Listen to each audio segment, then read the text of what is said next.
matérias online. É porque as outras eu usava só a questão de vestibular, né? É Aí, verdade. Aí facilitava. Ó, tá mudando os bagulho aí pra gente não ganhar coquinha. Olha, você tá vendo, Glória? Você tá vendo? ô, Pois Fi- é. ô, Passa, Shiro, parece que tá invocando capeta. Nunca vi uma coisa dessa.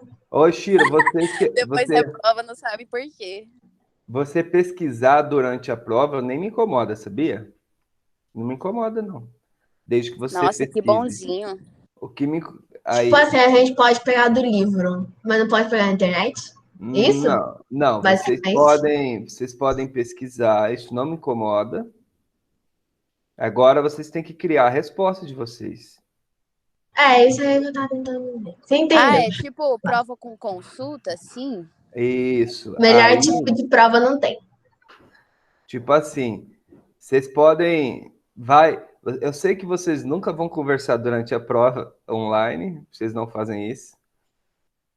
E mas assim, que pelo menos vocês construam a resposta de vocês. Ainda aí, pelo menos que vocês estudem o que vocês estão sendo testados ali. Se vocês fazem isso, aí não tem problema nenhum, porque vocês vão aprender aquilo na marra, mas vão aprender, entendeu? Esse é o grande lance da prova.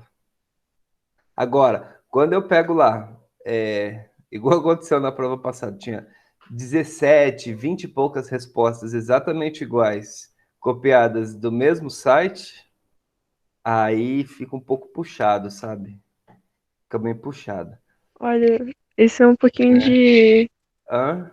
Desculpa falar, mas é um pouquinho de burrice, né? Porque você copia direto do site, sabe?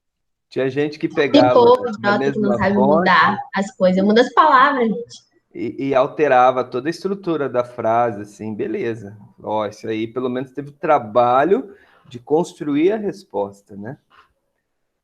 E aí você releva, fala, não, pô, isso aí tudo bem, né? Isso aí não gerou, não se incriminou, isso aí se preocupou com isso. Bom dia, Não é? professor. Bom dia, Akisa, tudo bem?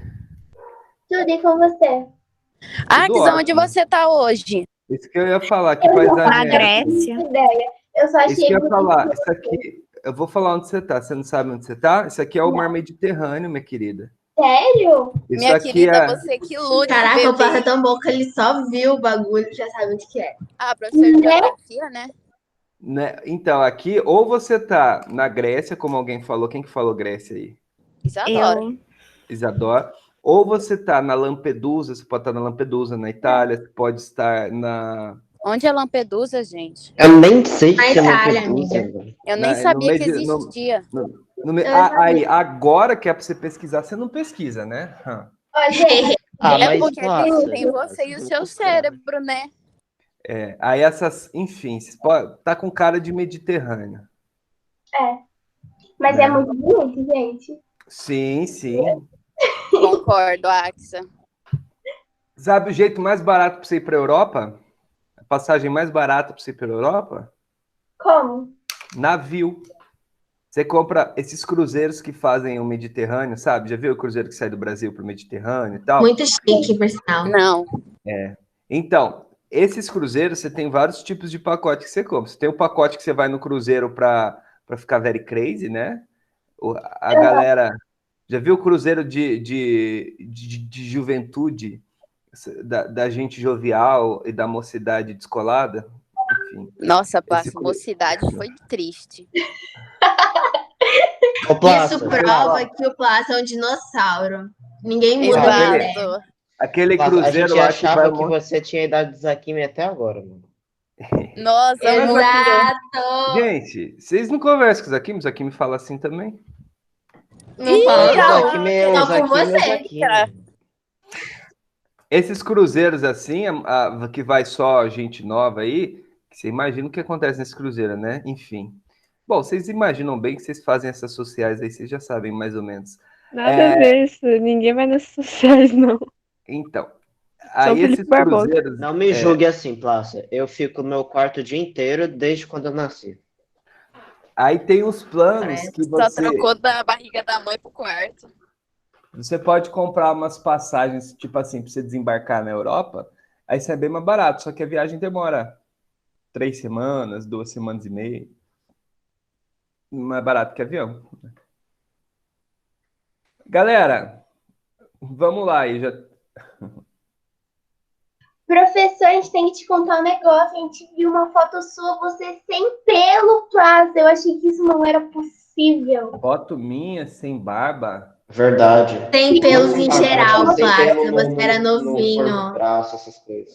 Eu era novinho? Era novinho. Uma foto sua de GC, lá no Sesc. Foi muito engraçado. O GSEC mostrou?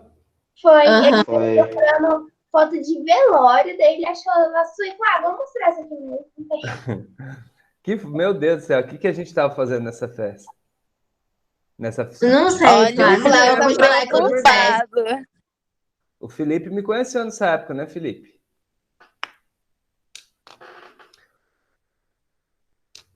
É óbvio, Plácio.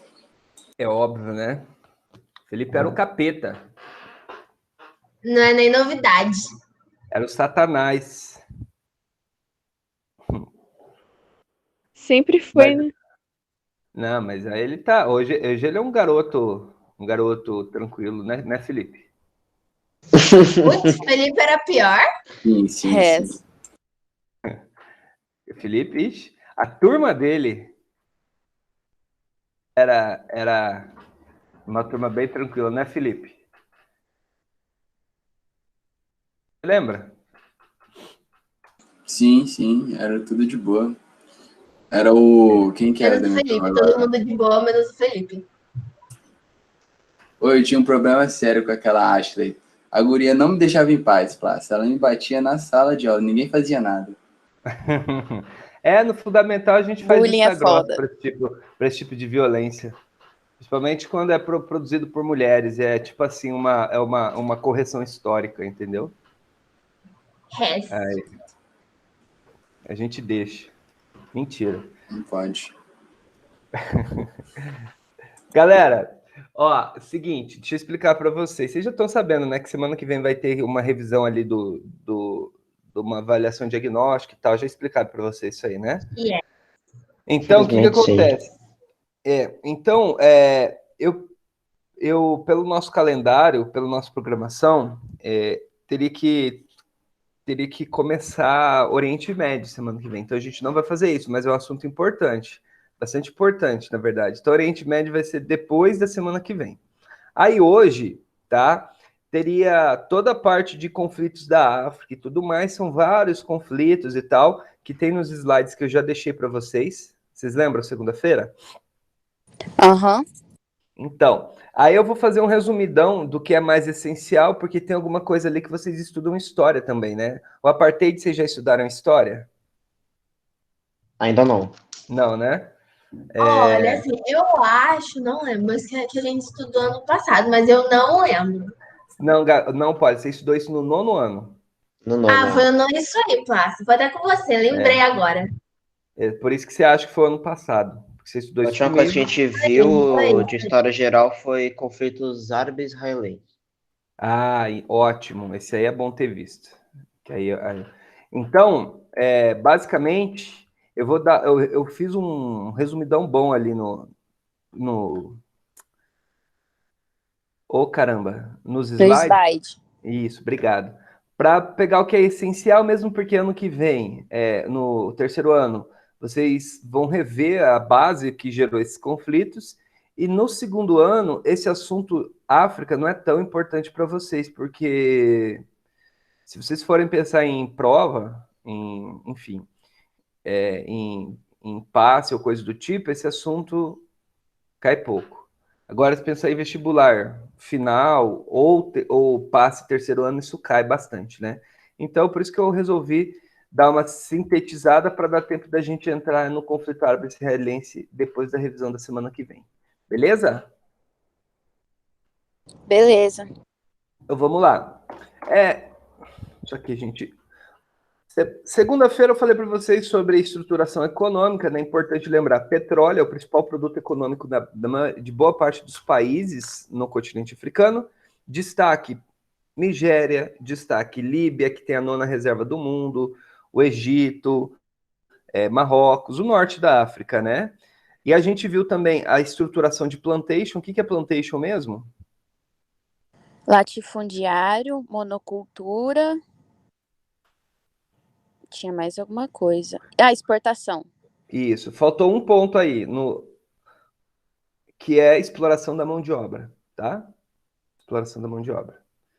Tem que lembrar isso, por quê? Porque senão não faz sentido. Porque se for pensar monocultura, latifúndio e exportação, você pensa no Brasil, né?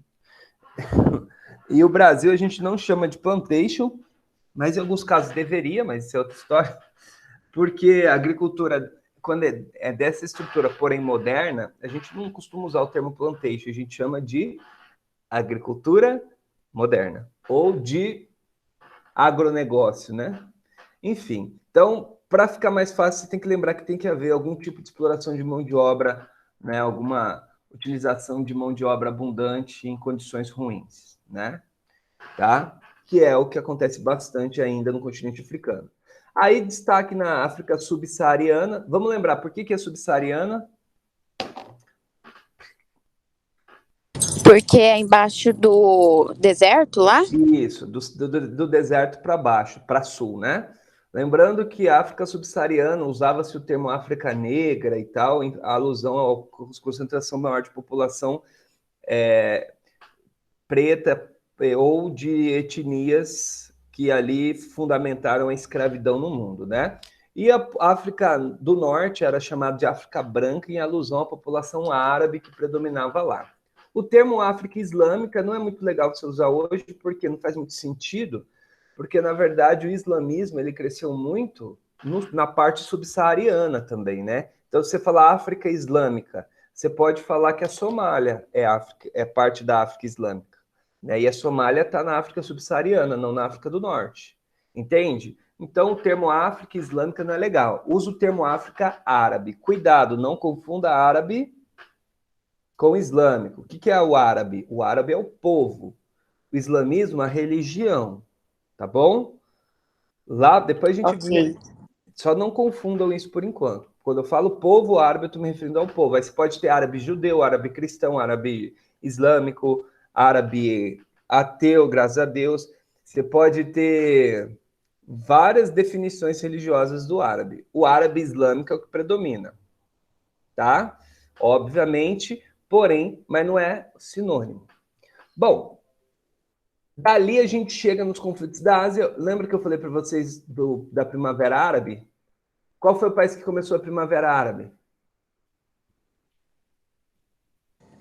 Tunísia. Tunísia, né? Isso, né? Quando um trabalhador lá, que era um trabalhador, o chamado trabalhador ambulante aqui no Brasil, ele era assim, porque ele não conseguia emprego formal e apesar de ter uma educação relativamente boa.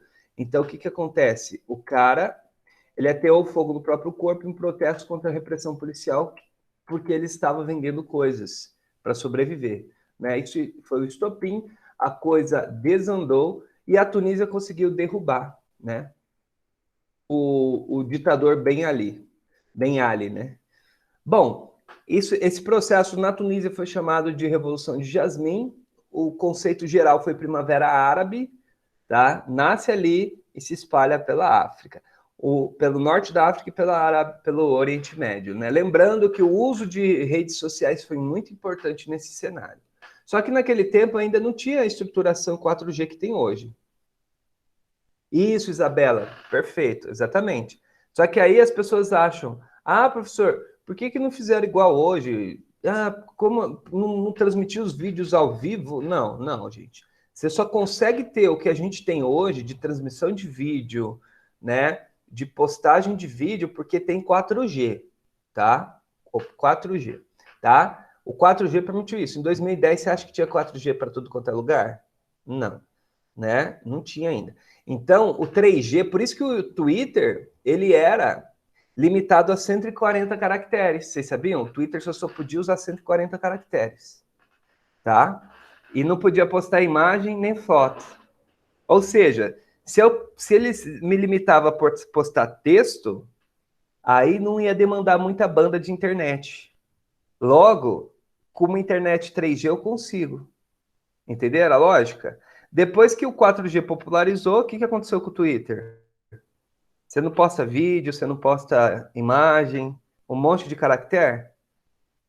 Porque agora você tem internet que permita isso. Então, naquele tempo você não tinha. Então, o Twitter era a coisa rápida. Ó, tá acontecendo isso aqui, assim acessado. E os vídeos eram gravados e enviados depois, né? Aí eles organizavam as reuniões de protesto via grupos de Facebook. Tá? Então, montava o grupinho, os eventos no Facebook, ó. Vai ter pancada. Mentira, vai ter assim: manifestação contra o governo, tal dia, tal horário, tal. Né? E aí a galera ia se mobilizando, já que a imprensa não era livre nesses países, tá? Beleza?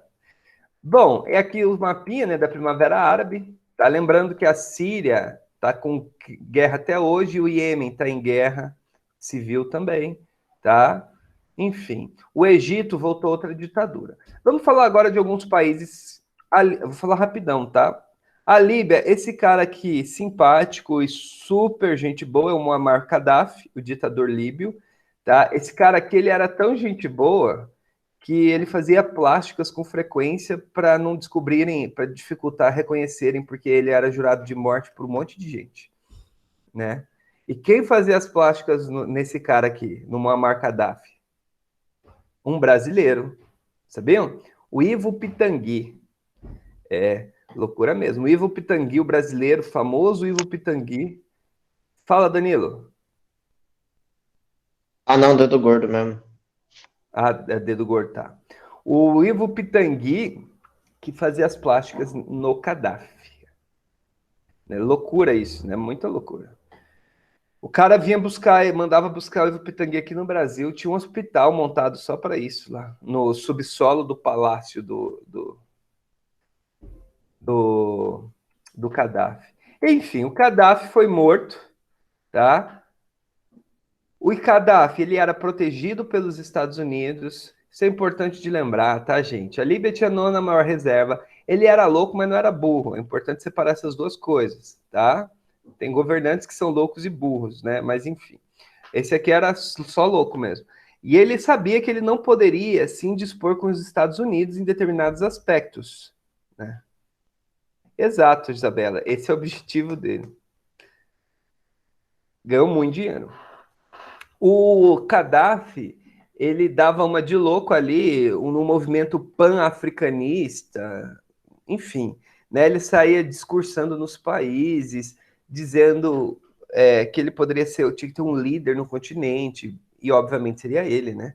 E nesses movimentos do Gaddafi, tá, os Estados Unidos sempre fazendo vista grossa, essa é a verdade. Tinha um monte de boletim da CIA que acompanhava os movimentos do Gaddafi. Então a CIA sabia tudo que o Gaddafi fazia. Ele era espionado. Só que os Estados Unidos nunca tomou uma posição para, abre aspas, defender a liberdade e a democracia na Líbia. Os Estados Unidos só vai tomar um partido junto com a Europa a partir da Primavera Árabe, né? Que aí os Estados Unidos passa a criar uma força de intervenção na Líbia, alegando defesa de aquele papo de sempre, né?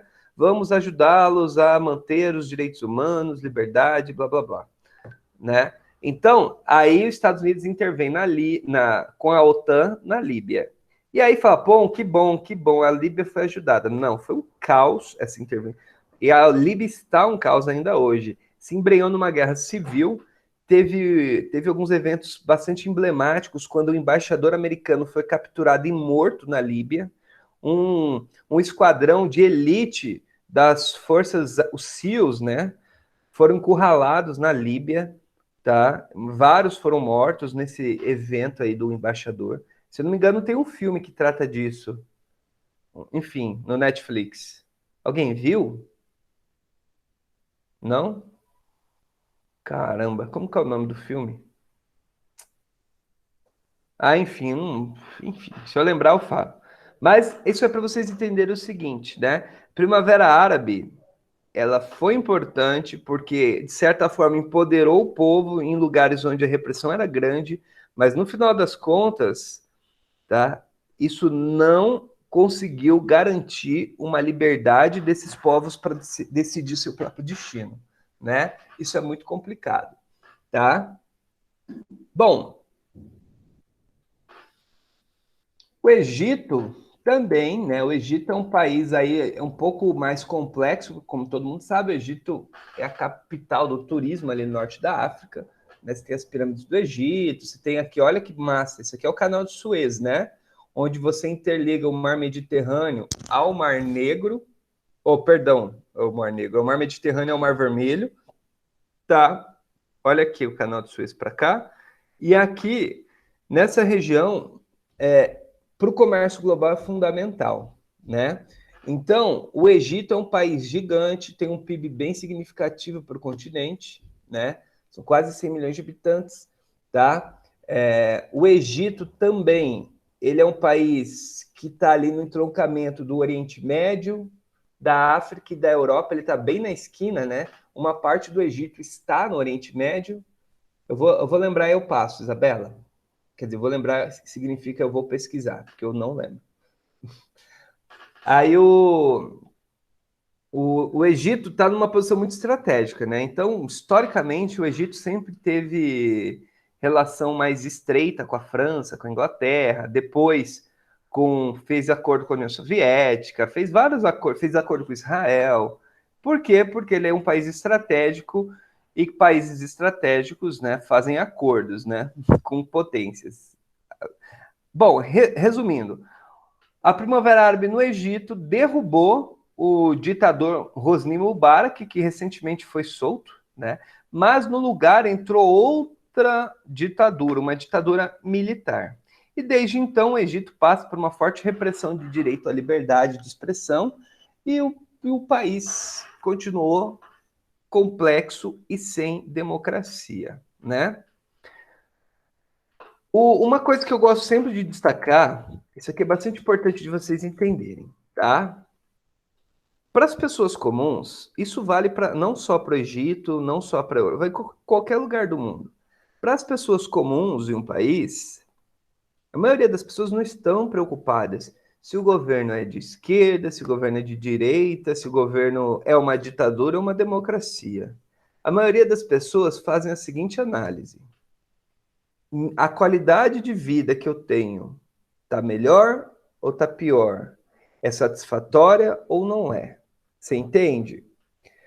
Quando eu vou pegar o metrô na minha cidade, que é grande, eu consigo pegar o metrô e não ser furtado? O trabalho, eu consegui trabalho, consigo sustentar minha família? Sim, sim, sim, sim, sim. Se for sim para tudo isso, eu consigo andar a pé para voltar para casa e não ter problemas com medo? Sim. Então, beleza. Então, se for um governo ditatorial ou uma democracia, muitas pessoas, muitas mesmo, acabam não ligando. Vocês entendem a lógica? Então, para as pessoas comuns em vários e vários países, o fato de ser um regime autoritário ou democrático, ou, enfim, de esquerda ou de direita, enfim, não faz tanta diferença. O que faz diferença é o dia a dia delas. No Egito, o que aconteceu? Essa ditadura do Mubarak foi pesando muito na qualidade de vida das pessoas, porque além de não ter as liberdades que pressupõe uma democracia, eles também estavam perdendo qualidade de vida do dia a dia, né? Então as pessoas comuns começam a abraçar também os movimentos antiditatoriais. Vocês entendem? E quando cai o Mubarak, que a galera fica eufórica, que agora, poxa, vamos ter liberdade, vamos ter qualidade de vida e liberdade, olha que coisa bacana. O que eles perceberam com a derrubada do Mubarak? As pessoas ficaram tranquilas para viver a sua vida? Não. Os problemas econômicos do dia a dia acabaram? Não. Tá? A sensação de segurança nas ruas aumentou? Não. Então, o que muitas pessoas começaram a pensar? Ei, poxa, derrubamos o cara, maravilha, mas minha vida tá ruim. Eu tenho medo de andar na rua, eu não tenho emprego, tá? Tem violência, tem fome. Então, que se dane, que tenha ditadura mesmo. tá? Se foi ela que funcionou. Vocês entendem a lógica de raciocínio de muitas pessoas? Isso, em função desse caos, criou uma prerrogativa, né, criou um espaço que os militares começaram a falar que não tinha ordem, que eles iam assumir o controle do país. Isso aqui tá uma baderna, não tem qualidade, quer dizer, perdão, não tem segurança. Olha o caos que está a economia, os turistas não querem mais vir para o Egito, ninguém quer vir para o Egito mais, que tem medo, né? Então agora está proibido o protesto. Então horário não pode mais, tá? Porque agora o turista vai chegar aqui e vai ver tudo calmo. Então começa a ditadura militar assume o poder e começa a impor uma lógica autoritária. Para aí, o que acontece com o turismo? O turismo aumenta porque muitos turistas europeus, assim como a boa parte da população comum, não está ligando muito se aquele público lá tem liberdade ou não tem, né?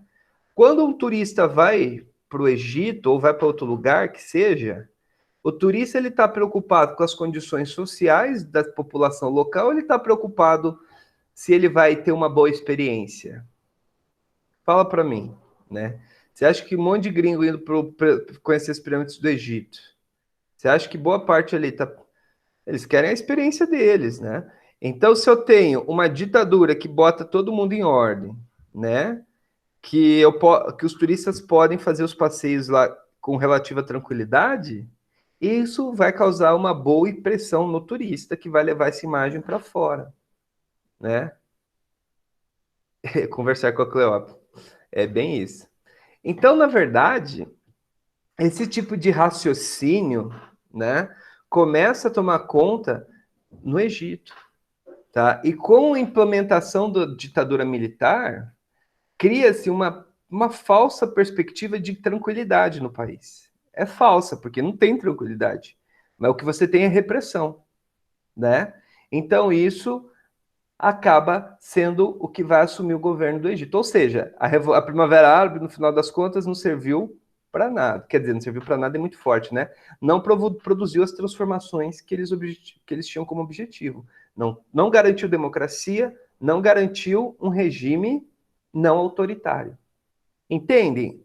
Tá tranquilo? Sim. Beleza. Beleza? Perguntas?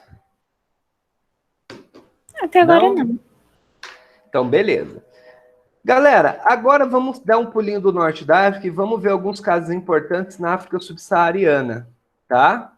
E aqui eu começo falando dos grupos terroristas fundamentalistas islâmicos que vem crescendo. Esse indivíduo aqui censurado, tá vendo? Mentira, ele foi censurado sem querer. Esse negócio vermelho é do slide, não é da foto. Mas dá a impressão que ele é uma pessoa mais perigosa, né? Mas, enfim. Ó, o grupo na Nigéria mais famoso, tá, foi o Boko Haram. Mais famoso que eu digo conseguiu mais espaço na mídia, né? O Boko Haram, ele era um grupo fundamentalista islâmico que nasceu... Olha o tanto de território que eles controlaram na Nigéria, tá vendo? Ó? Na fronteira com Camarão, com Níger, com Chad. É muito louco, eles ficaram muito fortes e muito rápido. A tradução de Boko Haram, uma tradução livre, olha a tradução livre para Boko Haram. Educação ocidental é pecado. Tá? Essa é uma tradução livre. Então, vocês já entendem o drama, né? Então, vocês já entendem o que o Boko Haram ia propor. Ou seja, tudo que era ocidentalizado tinha que ser combatido e destruído, porque era uma ameaça às crenças e o estilo de vida que supostamente deveria ser o Islã.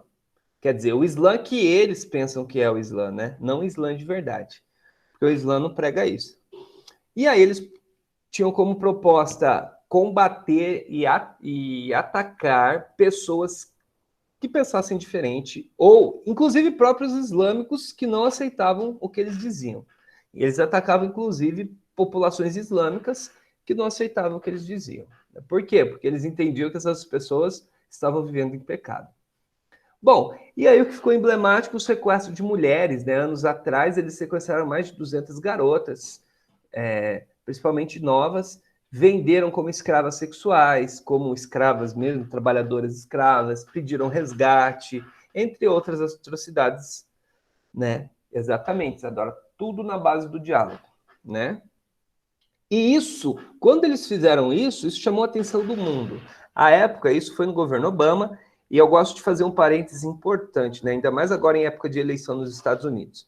O Obama é um cara muito simpático, né? Você vê o Obama, você fala, puta, toma uma cerveja com ele, deve ser legal. Só que o Obama, ao mesmo tempo, né? Ele é presidente dos Estados Unidos, foi. E como presidente dos Estados Unidos, ele não começou, Isabela, ele mudou o perfil das guerras. Como presidente dos Estados Unidos, ele começou a implementar fortemente uma história de guerra à distância, com uso de drones. Sabe aquelas paradas de usar drone para atacar de longe? Né? Que parece um videogame? Só que é um videogame que pessoas morrem de verdade? Então, foi o Obama que expandiu isso a um patamar enorme. Foi no governo Obama que vieram os escândalos de espionagem do governo Dilma, do governo alemão, da Angela Merkel, espionagem da população americana. O Obama, ele fortaleceu o sistema de espionagem dos Estados Unidos, né? Exato, que a guerra à distância, ele não mata soldado americano. Só que a chance de erro de você explodir a casa errada, por exemplo, é enorme. Isso acontecia com muita frequência. Tem um relato de um militar, né, que depois caiu fora que depois não aguentou psicologicamente e pediu para sair, que era um militar que controlava esses drones, tá? Uma vez esse cara aí matou um alvo, ele falou, não, mas espera ali, tem criança lá. Tem criança. Ele falou, não, a ordem é para atira, ele atirou, explodiu. Não, mas era uma criança. Daí o relatório veio assim, ó. Relatório, enfim, que não dava para identificar, mas que o indício que era um cachorro. E ele falou, não, eu tenho certeza que era uma criança. Eu que vi, eu que fiz. E aí essas coisas assim... foi no Obama, exatamente, que caçou. E que detalhe, para matar o Osama Bin Laden, eles invadiram o Paquistão sem avisar, né? Sem avisar, o que é bem pior, porque tem a invasão que se avisa, ó, eu vou invadir, hein? Aí você invade mesmo. Eles nem avisaram, fizeram por debaixo dos panos. Isso em qualquer lugar do mundo é prerrogativa para a guerra, né? Aí, Rafaela, a questão, eu não vou entrar muito no mérito do Obama em si, mas é só para vocês entenderem o contexto ali, mas a questão é o que eu sempre digo, né? Pode ser o Obama, pode ser o Joe Biden, pode ser o Trump. A questão são presidentes de uma potência que tem na sua história o sentimento de se achar a polícia do mundo, não é? Então isso você não vai mudar, não vai ser um presidente que vai mudar isso, né? Não, aí não foi o Obama, tá? Foi o Bush. Isadora, que invadiu o Iraque foi o Bush. Tá? Mas a questão é que é muita ingenuidade você achar que um presidente como Obama ou Joe Biden vai mudar uma política externa consolidada dos Estados Unidos há décadas. Eles podem começar uma mudança, mas dizer que vai mudar e Estados Unidos vai ficar bonzinho, vai parar de intervir militarmente, não é assim que a coisa funciona, né? Então isso é importante. Mas como que isso afetou ali a África subsaariana? Essa guerra por drones ali foi bastante relevante, tá? Os Estados Unidos, a partir dessas atrocidades, e o Joe Biden, que o John Biden, que era vice do Obama e estava já no governo, ele realmente acredita que os Estados Unidos tem que ser exemplo para o mundo. Ele realmente acredita nisso, né? Há anos ele age dando a entender que ele acredita nisso. Então, isso, nesse ponto que a gente está falando da África, foi positivo, né? Exato, Glória. Parte dos americanos tem essa visão, sim. Parte deles, tá? E por que foi positivo no caso do Boko Haram? Com essa atrocidade do sequestro, os Estados Unidos assumiu o problema para ele. Falou, não, pera lá, nós vamos ter que agir. Ou via OTAN, que é o tratado... Lembra da OTAN? Já expliquei para vocês, OTAN. Organização do Tratado Atlântico Norte, que é uma organização militar que envolve Europa, Estados Unidos e Canadá. Eles falaram, ou vamos via OTAN, ou vamos nós mesmos aqui, vamos resolver esse negócio aí. E aí começou uma onda de ataques. Não, Glória, a OTAN não. A OTAN continuou para manter esse papel de polícia do mundo, sabe? Entre aspas, né? É uma forma deles manter. Até hoje a OTAN existe, né? Tipo um papel ei, nós estamos cuidando. Tipo lá na Líbia que a gente falou, quem que interviu na Líbia? Os Estados Unidos, mas via OTAN. Então, nós da OTAN é a tropa americana, mas respondendo como OTAN. Sacou? Aqui na Nigéria, também foi a OTAN, tropas americanas, com aval da OTAN. Porque quando você tem uma aliança, uma organização, dá a impressão que o problema não é só de um país, o problema é do mundo. Entendeu? Se a OTAN está interferindo é porque o problema é global. Entende a lógica? Então dá mais peso, né? Então ali, o Boko Haram foi fortemente atingido por ataques via drones. Os caras destruíram boa parte da estrutura do Boko Haram à distância. E aí o Boko Haram perdeu o controle de boa parte desse território nigeriano. E aí eles fugiram, né? Fugiram para o Níger, Chad, para o Sudão do Sul, e a violência nos países em volta começou a aumentar porque começaram a receber esses terroristas. Beleza? Algo muito parecido você vai ter na Somália, tá? A Somália, eu esqueci de pôr a Somália aqui. Cadê o mapa? Aqui, a Somália está bem aqui, ó, bem nesse chifre da África. Isso aqui é a Somália. Tá vendo? A Somália tem um grupo terrorista aqui chamado... Deixa eu escrever aqui no chat. Se eu escrevi errado, o Google vai corrigir aqui. Peraí, deixa eu corrigir no Google primeiro. Eu acho que eu escrevi errado.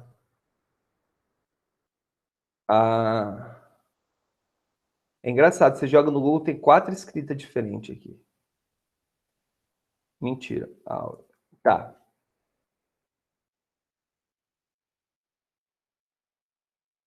Assim, ó, Al-Shabaab.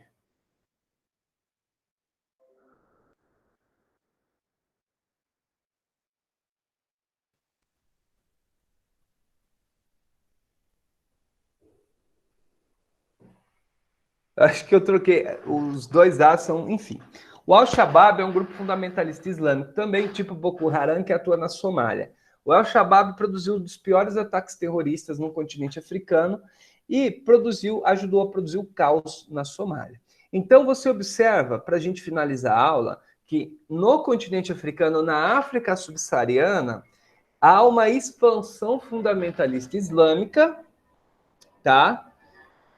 E essa expansão fundamentalista islâmica está produzindo grupos terroristas e uma série de ataques que vai minando a autoridade dos governos na região. O Obama também, via drones e tal, também atuou na Somália, tá? Porém, são nichos muito complicados de você atuar com intervenção militar estrangeira, né? Mas essas são situações que preocupam muito o mundo. Principalmente ali na Somália, que está bem na esquina, né? Bem na esquina ali do Mar Vermelho e na rota do petróleo, na rota do comércio que vem da Ásia para a Europa. Beleza? Então são os assuntos aí bastante em alta sobre conflitos na África. A expansão desses grupos fundamentalistas islâmicos na região. Pergunta, gente. Tá de boa? De boa. Tá tranquilinho? Então, por hoje é só. Botem o nome da chamada, por favor. E quem botar o nome na chamada, tchau para você. Eu cuspi na tela, por isso que não pode ter aula presencial com Plácio, porque ele cospe. Mas é só meu aqui, então posso. Tchau. Falou, Prata. Falou. Tchau, tchau. Boa prova para vocês. Tchau, tchau. Boa prova e até segunda. Se essa prova estiver difícil, eu vou ficar bem triste com você. E eu com você. Tchau, professor. Bom final de semana. Tchau. Você também, Arisa. Aproveita a Grécia aí. Pode deixar. Tchau, tchau.